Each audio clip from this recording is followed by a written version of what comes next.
The Lawrence County Historical Society presented its first cemetery tour on a beautiful day in May 2013. As the Steve Cunningham family arrived with their horses and carriages, the guests and volunteers waited in anticipation at the Sumner Cemetery on Route 250, east of Sumner, Illinois. There is no better place to stand face to face with the past than in a cemetery. Every tombstone tells the story of a life. Some are tragic, some are sad, some heroic, but all provide some insight to a different era and way of life. As we share some of those stories, we mean no disrespect to the deceased who lie here. By remembering them, we celebrate their lives. For example, here lies William Hazard Corey, known as Had, the blind huckster in the 1800s who did not let a handicap prevent him from earning his way in the world. Ruth Montgomery was perhaps Sumner's most famous writer. While a cub reporter in Detroit, she hid under a breakfast cart tablecloth to secure an interview with the elusive Doris Duke, known as the richest girl in America. In 1945, she became the only female journalist to cover Franklin Roosevelt's funeral at the White House. She died in 2001, and her body was returned here for burial. Robert Baltzell was a federal judge who was appointed by President Calvin Coolidge and served during the Prohibition era. He presided over murder and bootlegging cases, including the murder trial of George W. Barrett for killing an FBI agent in 1935. Patrick Henry Davenport was a pioneer artist originally from Kentucky who moved to Lawrence County. He painted a portrait of John Brown, the famous abolitionist. However, Brown's family didn't approve of the painting and refused to accept it. It is now hanging in Kentucky's state capitol at Frankfort.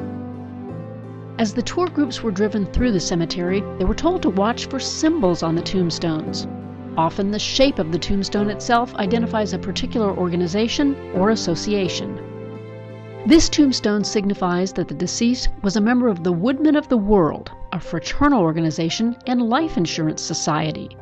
Members were provided with free gravestones until the 1920s. There are other symbols found in this cemetery that provide clues to culture and religious beliefs of the time. Angels typically represent spirituality and rebirth. This one is holding a wreath, meaning victory in death. The broken column depicts the end of a life. Russell Abel was born May 9, 1900, but died less than 2 years later on April 9, 1902. The lamb carved on the top of his tombstone is a symbol of innocence and is the most common Victorian marker for a child's tombstone. The gate engraved on this tombstone signifies the entrance to the world beyond the earth, or the gate to heaven. The open book on the top means faith, learning, or accomplishments. In earlier days, this book represented the Bible. They were often found on the graves of ministers. Many stones have Masonic symbols engraved by the names such as this one for the Freemasons and this one for the Order of Eastern Star. Instead of symbolism, other tombstones just use the direct approach. Engraved on the tombstone of John Lewis are the words, "An honest, upright, and candid man," leaving no doubt as to his character. Sumner Cemetery dates from the early days of settlement in this part of the country.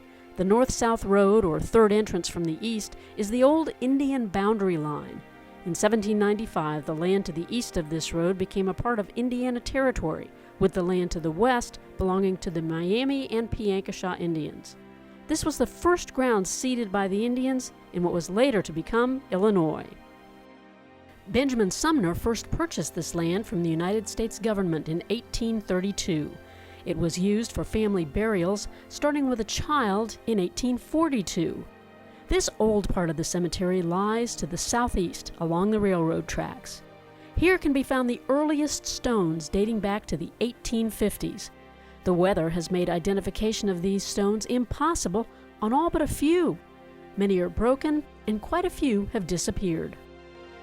The Ohio and Mississippi Railroad placed the white obelisk here. Researchers believe it marks the graves of workers who died building the railroad. Their names are now lost to history. When the news of the railroad being built through this area reached Jacob May, he purchased the land from Benjamin Sumner. May promised that the town he proposed to develop would be named after the seller, and that's how Sumner got its name. May laid out the first lots in the new town shortly before the Ohio and Mississippi Railroad ran its first train through in 1854. Marion May, the son of Jacob May, returned from the Civil War to become a dry goods merchant in the town his father had created. Caleb and Margaret Dennison Hoops were also prominent figures in early Sumner history, having served in the Mexican War.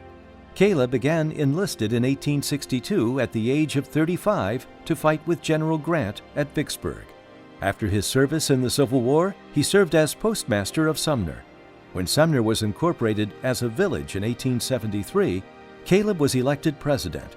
He was a prominent merchant in the village until his death on April 25, 1902, at the age of 74. Joseph Saxton was born in Yorkshire, England, April 28, 1816, and sailed for Philadelphia in 1825. In 1840, he moved to Ohio and married Miss Dorcas Green. By 1866, the family had moved to Sumner. He started the Globe Flouring Mills with his sons in 1881, and the family operated the milling business for 26 years.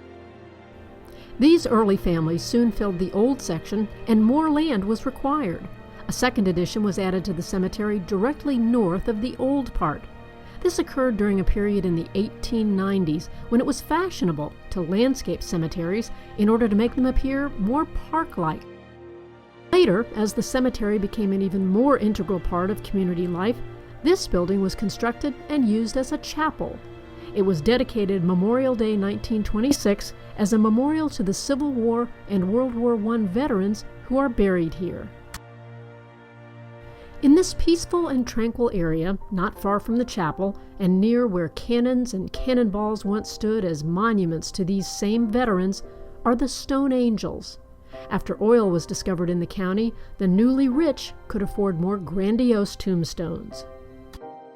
This beautiful tombstone belongs to Robert Gillespie, who died April 17, 1924. On Sunday mornings, Mr. and the second Mrs. Gillespie would be driven to the little country church they had always attended by their chauffeur, who would then wait outside polishing their new automobile. On Mr. Gillespie's death, his wife married that chauffeur, Guy Elliott, who was 17 years younger than she was. Another beautiful stone, also purchased with oil money, is Leland Seeds, the marble being imported from Italy. This angel adorns the grave of Albert White, indicating that he was a man of wealth, but little about his life is known. This unusual tombstone is located near the clearing and marks the final resting place of Squire Robinson, a Sumner cattle buyer who died in 1897. As the rich and the not-so-rich were burying their dead, both groups would have known the undertaker and the monument seller. Henry Martin Wagner sold tombstones around the turn of the 19th century. His only competition was the Sears Roebuck catalog, from whence one could order a tombstone to be delivered to the nearest train station. Wagner, the hometown merchant, advertised granite or marble stones on hand or made to order. The undertaker, as well as the furniture dealer in Sumner, was Thomas M. Stevens. In 1902, he advertised that a casket could be purchased for $40 and a burial robe for $7. The embalming services were $2. The grave digging and lining would cost $3, while the livery hire was $4. But the use of the hearse was free with the purchase of coffin. Most cemeteries have a section set aside for burials of the indigent. In the past, this was called Potter's Field. The expression derives from the Bible, referring to a field used for the extraction of potter's clay, which was useless for agriculture but could be effectively used as a burial site. In the Sumner Cemetery, this section, near the woods, marked the graves of deceased residents of Pine Lawn Sheltered Care Facility. Many with no families and no money lay here in unmarked graves until an Eagle Scout decided to do something about that. Sponsored by Shannon Steffi, monuments were purchased and concrete bases were poured in remembrance of their lives. Every cemetery has at least one mysterious burial. In the southeast corner of the old section is buried an unknown criminal who robbed the Sumner post office in 1910. Discovered during the robbery by the night watchman, the robbers fled except for this one who was wounded in the alley. Rather than be apprehended, he shot himself and died right there. No one ever knew who he was, and the others were never caught. Local legend has it that for a few years after his death, flowers appeared mysteriously on his grave each Memorial Day, placed there by an unknown person. Often, families would buy plots next to each other. Dr. Anson Abel, who was not only the doctor but also the postmaster of St. Francisville, vice president of the People's Bank, and the county coroner for a while, is buried next to his parents. He and a twin brother were born in a log cabin near Sumner on Christmas Day, 1858. He liked to raise fine racehorses and race them himself on the local tracks. John and Sabrina Sumner Abel lie next to their son. John was born and grew up in the Piedmont region of Virginia in a slaveholding family. In 1854, he settled in Illinois. At the outbreak of the Civil War, he left his wife and 3 small children to enlist for 3 years. He was discharged for a disability and returned home to resume farming. To support his family, he also taught school and served in several local public offices, including being constable. Here lies George Stout and several of his relatives. At 73 years of age, he set about disposing of his property in his will. Since some of his relatives had been buried in locations that he didn't approve of, he gave specific directions for his executor to buy a large plot in the Sumner Cemetery and remove certain family members buried at Wagner Cemetery near Chansey and rebury them here. Another family who is buried together is the Van Scyout family in the far southwestern corner of the old section by the railroad track. They came to the county in the early 1850s with the Piper families. David Van Scyout wrote a letter to the Sumner Press in 1915 and said he wished to spend the remainder of his days in Michigan. But as much as he loved it there, 4 years later, he returned one last time to Sumner when he was buried in the family plot.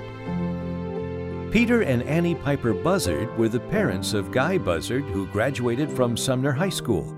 Guy went on to become the 2nd president of Eastern Illinois University in Charleston, serving from 1933 to 1956. In the old part of the cemetery nearest the woods on the east side lie the graves of Amanda Piper and her husband and cousin, Abraham Piper. Her brother made a fortune in California by selling supplies to those searching for gold in 1846. Being a bachelor when he died, he left a substantial estate to all of his brothers and sisters back in Sumner. For years in the early 1900s, there would be talk of a shipment of gold arriving by train for the Piper heirs as the estate was settled. James Cyrus Piper, called Cy, started raising Jersey cattle early in his farming career and eventually developed one of the finest Jersey herds in the nation. His cattle consistently won the most blue ribbons at the Illinois State Fair and brought home national awards at livestock shows throughout the Midwest. He was also one of the organizers of the Producers Creamery, which is now Prairie Farms Creamery, located in Olney. Ann Piper, the maternal pioneer ancestor of the Piper line, was widowed after 11 years of marriage, leaving her with 6 small children.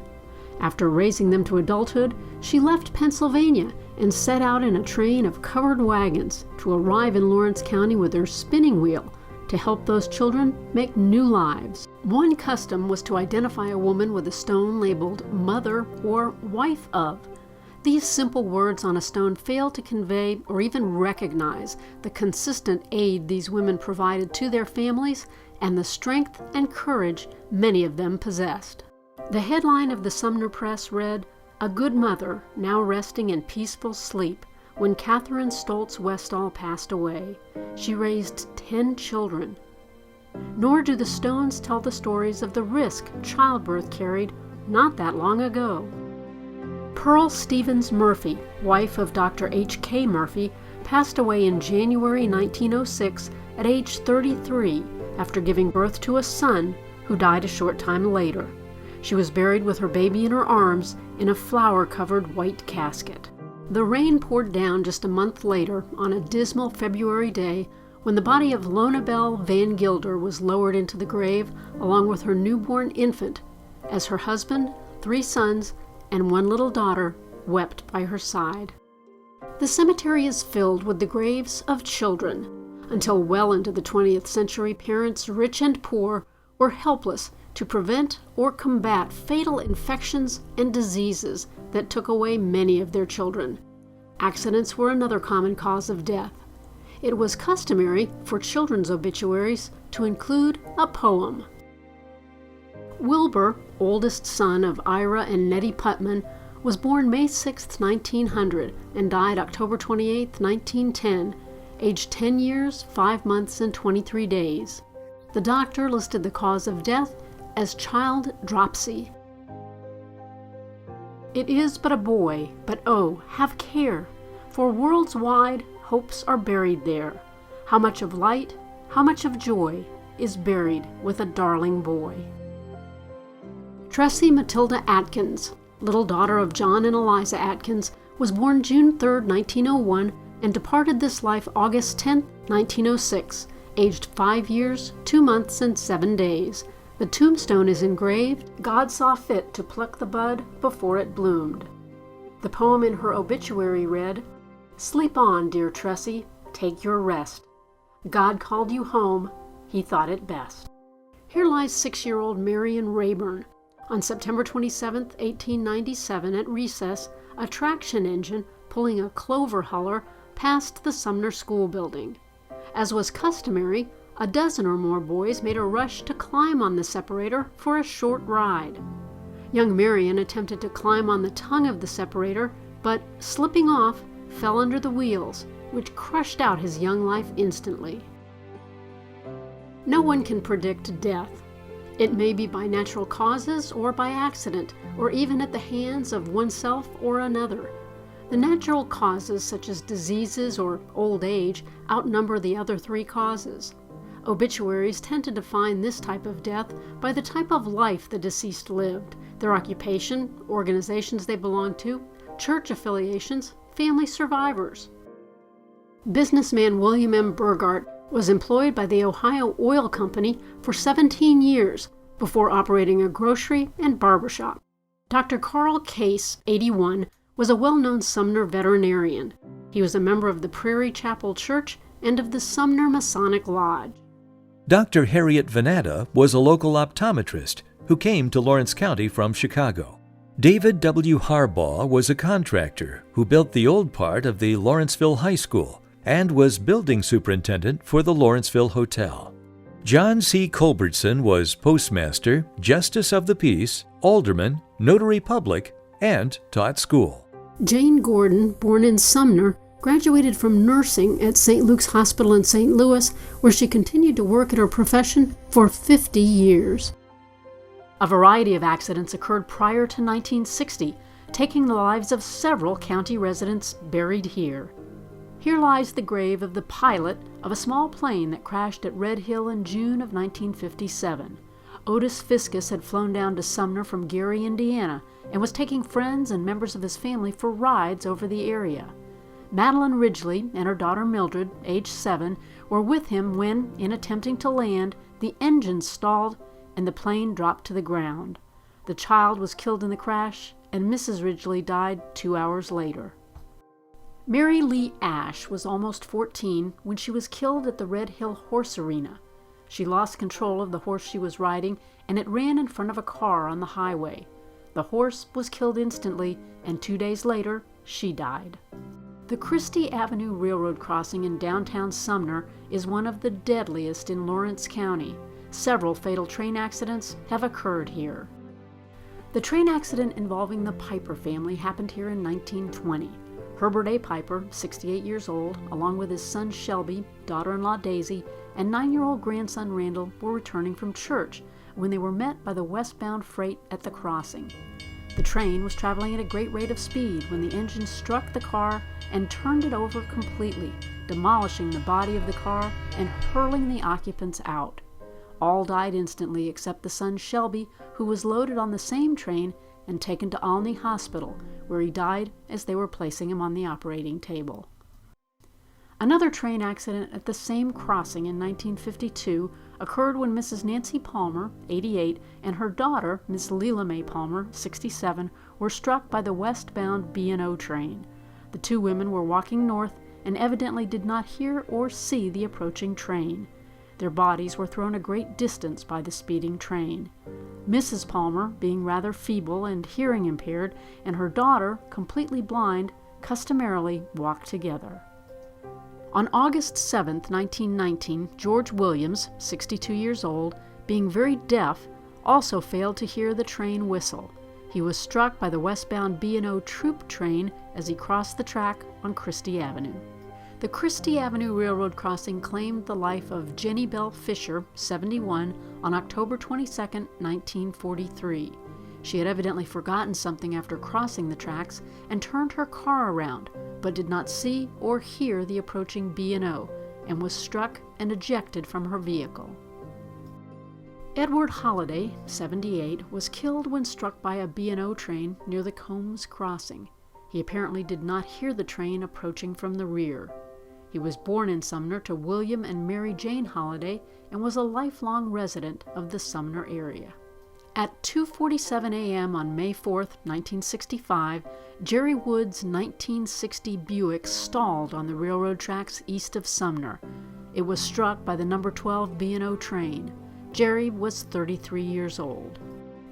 Ralph Green, partner in Whitey and Green's garage in Lawrenceville, died from injuries suffered in a motorcycle accident. The accident occurred on East State Street Hill in Lawrenceville. He swerved his motorcycle to avoid a collision with another vehicle and was thrown to the pavement, striking his head. Ralph's services were highly valued as a member of the Company H Illinois Home Guard. Marion Walter Stone was duck hunting with Reverend Thomas Snyder, the pastor of the Nazarene Church in Lawrenceville, and another man on Crab Orchard Lake near Carbondale in 1957 when the boat they were using sank. Stone and Snyder jumped from the boat and started swimming toward shore, each wearing a life preserver. However, they didn't make it. George Lancaster, an employee of the Beasley Garage, drowned in a pond southwest of Sumner. George and Clyde West were fishing when George suffered a seizure and tumbled into the water. West was unable to rescue him. In June of 1954, Max Lee Hout drowned while swimming in a farm pond. Charles W. Sidwell, 16-year-old son of Mr. and Mrs. Frank Sidwell, drowned in Lake Lawrence when he stepped off into a deep hole while learning to swim in June of 1941. Although the body was recovered within a few minutes after the accident, all attempts at resuscitation failed. Herman and Vera Leathers, 19-year-old lovers, were married on Christmas Eve 1942 and found 24 hours later in their bed, dead of carbon monoxide poisoning. Either they didn't know how to light the stove, or the house had already filled with fumes when they arrived home and they failed to notice. A combined funeral was held by the minister who had married the couple. Mary Bryan and Agnes Atkins always attended church on Sunday, and when they failed to arrive, Della Griggs, a friend, went to check on them and found their bodies in the kitchen. The kitchen had filled with gas from a loosened hose to the stove.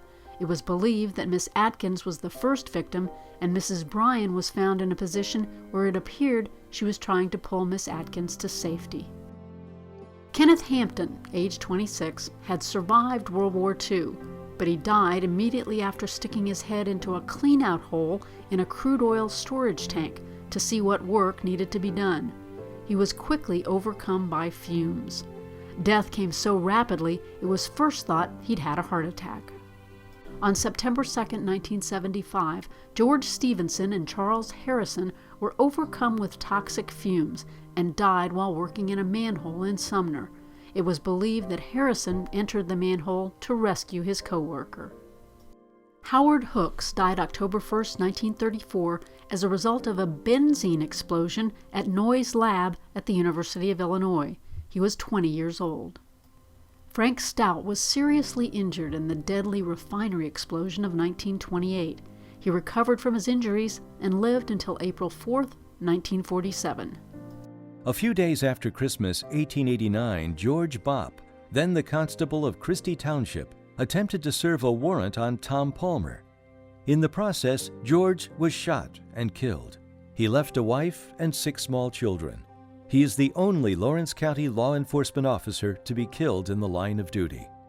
Otis Fife shot and killed his wife Blanche on December 20th, 1940, then turned the gun on himself. No motive was given for the double tragedy. A coroner's jury determined he was temporarily deranged. That was the case in the death of Lawrence Osborne, cashier of the Farmer State Bank. On December 10, 1932, Samuel Selby walked into the bank and shot Lawrence in the heart, then turned the gun on himself. A letter addressed to the coroner was found in Selby's pocket. It stated there were personal differences between the two, which could only be settled in this way. Lawrence's wife, Mabel Osborne, the assistant cashier, had just left the building to go to lunch. Sumner Cemetery, like most larger cemeteries, has a designated Veterans Memorial, where the flag proudly waves over the graves of veterans buried there. Moses Seabright was the county's oldest Civil War veteran. He died in 1940. At his death, he was 103 years, 5 months, and 3 days old. Lorenzo Sutton did not die in battle nor of illness, but rather as a result of bad hearing. This old veteran, almost 88 years old, was in the habit of taking his wife to town in their wagon for weekly shopping. He would wait in the wagon, driving from store to store and gathering up her packages.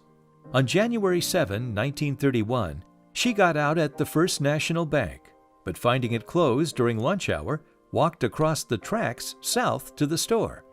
Mr. Sutton turned his wagon and team and drove directly in front of a locomotive. The oncoming train struck just as the horses cleared the track. His death was instantaneous. Corporal Pleasant Umfleet, also a veteran of the Civil War, died sometime before 1917, and his wife filed for the widow's pension. She only got to make use of it for 1 year. She was shot in the hip by one of her sons, who was cleaning a revolver when it accidentally discharged, fatally injuring his mother. Her grave is unmarked. Jonas Landis was barely 16 when he enlisted with his brothers in the Civil War. He served only 7 months before his family retrieved him and forced a discharge. He lived until 1935, denied the opportunity to serve his country as he desired. James Allen Fife was born in Lawrence County in September of 1839. He was a veteran of the Civil War and was disabled while at Corinth, Mississippi. He held several public offices. Double pneumonia claimed the life of newly married Robert Austin Laws on October 4, 1918. He was the first young man from Sumner to make the supreme sacrifice for his country in World War I. 19-year-old Cecil B. Eaton was taking a special U.S. Army training course at the University of Illinois, preparing to join his comrades overseas, when he was struck down by influenza, complicated by pneumonia. Leland Cloud died as a result of burns received in a gasoline explosion at Cortland Air Base in Alabama. He had previously served at George Field in Lawrence County. After graduating from Sumner High School in 1937, Bayard Eugene Atkins attended the University of Illinois. During his senior year, he enlisted in the Army Air Corps. Lieutenant Atkins was a member of a special mapping crew stationed in the Egyptian Sudan. 1/2 hour after his plane took off on a mission, the plane crashed, killing all aboard. The body of Lieutenant Atkins was first interred in Algiers before being returned to Sumner Cemetery. Glenn Barnett was killed in action on Luzon Island in the Philippines on March 1, 1945. Honors accorded him were the Bronze Medal with oak leaf clusters, the Combat Infantryman's Medal, and he was posthumously awarded the Purple Heart. PFC Robert Paul Piper was killed in action on June 6, 1944, somewhere in France. According to the War Department, he had previously been listed as missing in action.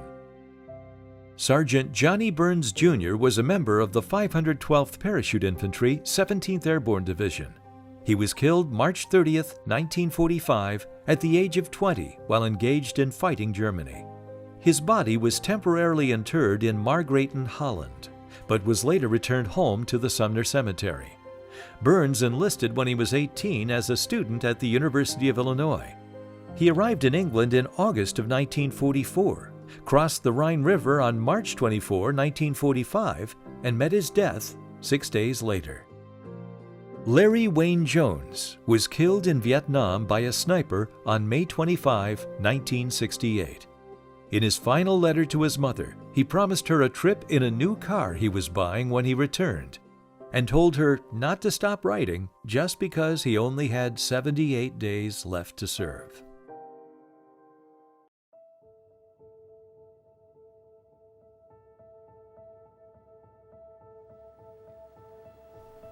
In a somber ceremony on a cold January day, an honor guard placed the flag-draped casket of Colonel David Burgett on a black caisson drawn by 4 horses.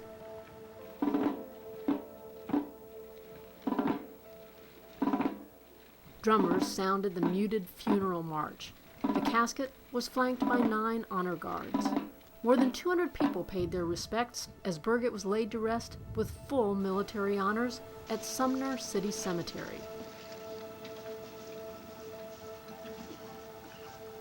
The 40 members of the Military Department of Indiana Ceremonial Unit honored Burgett's 32-year career in service to his country.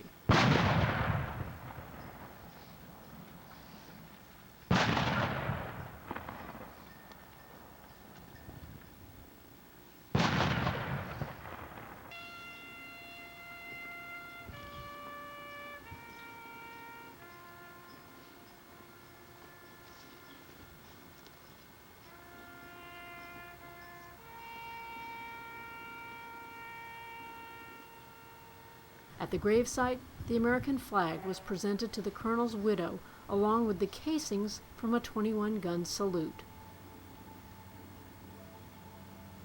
This ceremony on January 10, 1994, is the only time such full military honors have taken place in Lawrence County.